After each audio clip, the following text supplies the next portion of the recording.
Look at the Nodzilla shirt. That just came in this month's tack pack. So go back a couple videos if you want that. Welcome to today's video. We're gonna do a little product review and we're gonna talk about the digital borescope from a company called Teslong.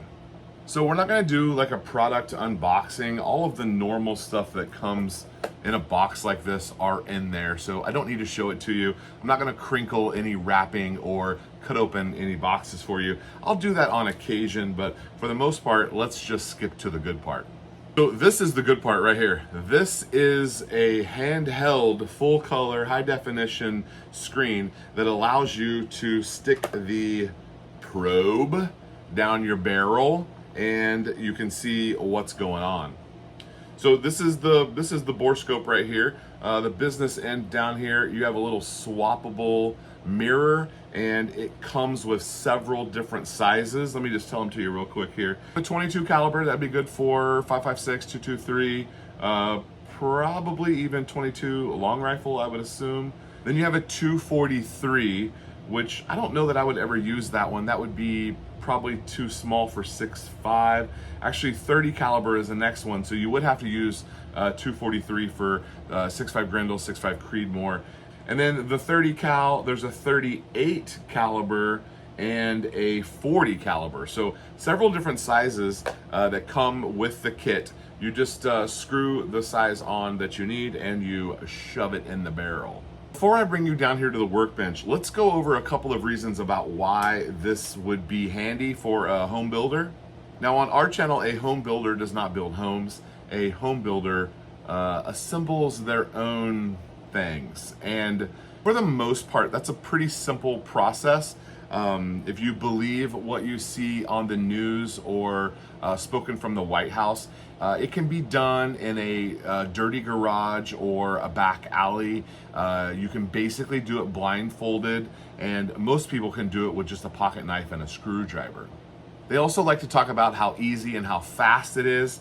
While some of that may be true, I consider myself a craftsman, and I am looking for the highest build quality, one, with the parts that I'm using, and two, with my practices and my assembly and my tools to make something that's actually going to be reliable, successful, dependable, all of those things. In addition, accurate as well. There's all sorts of accurized things that we do when we're putting our stuff together. So a tool like this is pretty handy. Now, it can also be used to troubleshoot things. So on the assembly, we're gonna check a gas block. We're gonna do that right now. I'm gonna block up and we're gonna go down there and we're gonna see that alignment.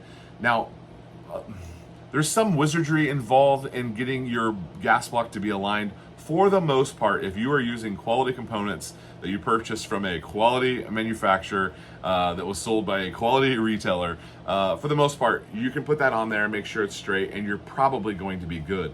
Back 15, 16 years ago when I built my first AR-15, there was some alignment. Some guy said, oh, get a business card and stick it behind the gas block and want that to have an offset or a bump off. A lot of that was said back then, and nowadays most places are recommending that you bump it up to the shoulder and run it straight up. You can actually look up the port and see if you have a borescope. You can actually check and see, is it canted? Am I getting max flow? Now, for the most part, these holes are not the exact same size, and so they allow for some misalignment. Unless it's like completely canted, it's probably lined up, but you don't know for sure unless you can see it, and now we can see it.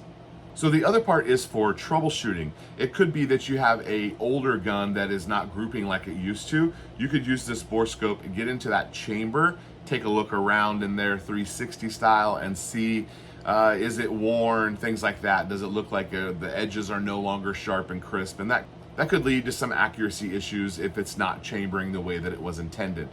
There's lots of opportunities down inside of a barrel for things to go wrong. So if you're troubleshooting something, having a borescope could also be a handy tool. That's gonna be my problem is, can you guys see what's going on? You cannot. So I'm gonna need to hold this like that. Okay, let's pop in our barrel. This is a Mostech barrel chambered in 338 Spectre. Coming in right there, we can go 360. There are the feed ramps. We enter the chamber. We're looking down right now. Your throat, and then you get into the rifling. So this is a 338 Spectre, and it is a 1 in 5 twist barrel.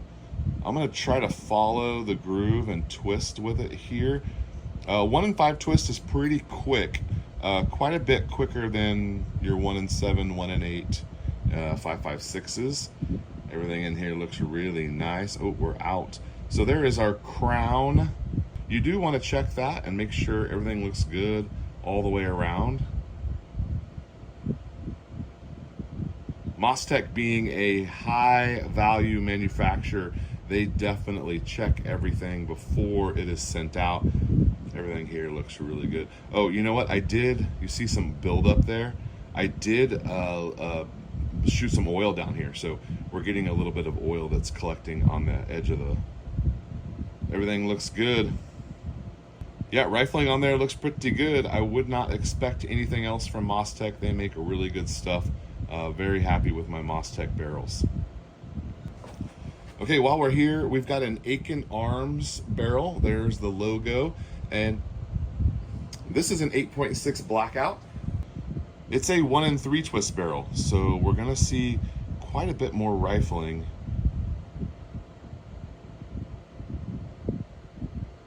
Yeah, looking pretty good. My Aiken's barrels have shot pretty well. I would say they're on par with Faxon. If you're interested in one, I've got links to all that over on my blog. Yeah, it's interesting to see how much quicker that rate is. You can tell it's screwing down there pretty quick. Here we are in the chamber. Let's go 360 all the way around.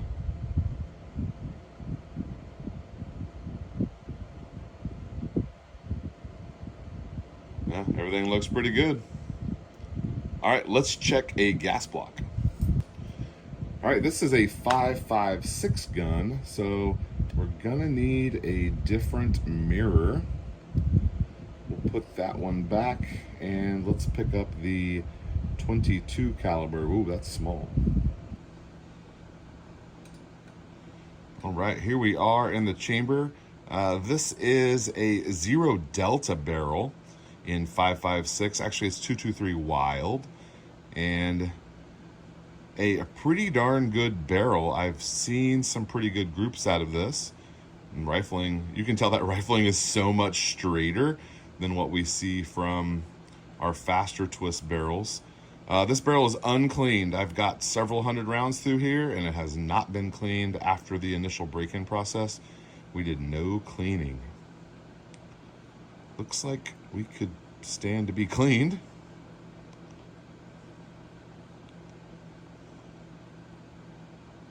And there is our muzzle device.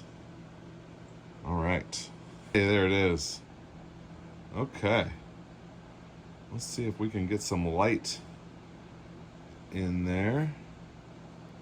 Okay, I don't know if you're gonna be able to see on camera, but I can see on this screen. Let me adjust my focus. Right there in the middle, if I get it just right, I can see up into the gas block right there, and it looks like we have good alignment. Just as I suspected, there's no alignment issue here. This gun runs fine, so I wasn't concerned about it. I do have a 308 that I built for a buddy that we definitely want to check the gas block alignment on. So with this tool, we can definitely do that. Now, for the most part, the hole on the gas block is larger than the hole that is in the barrel. So you're gonna have quite a bit of margin of error, and you're still gonna get full gas. The gas system is the heart of the gun. Make sure you got a quality gas tube. Don't just get the cheapest one. They're not all the same.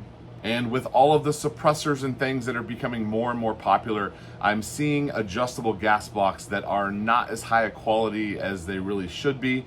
And that adjustability is going to probably not be so adjustable for you if you don't keep that clean and if it's not designed in the right way. So spend a little bit more and get the gas block that you really need. Okay, YouTube thinks you'll like this video right here. Thank you so much to Teslong. More on this as we go. This is now a tool in my toolbox, and so you'll definitely see it again. We'll troubleshoot some stuff when it comes along. I think it's a quality unit. Thanks for watching, guys. We'll see you next time.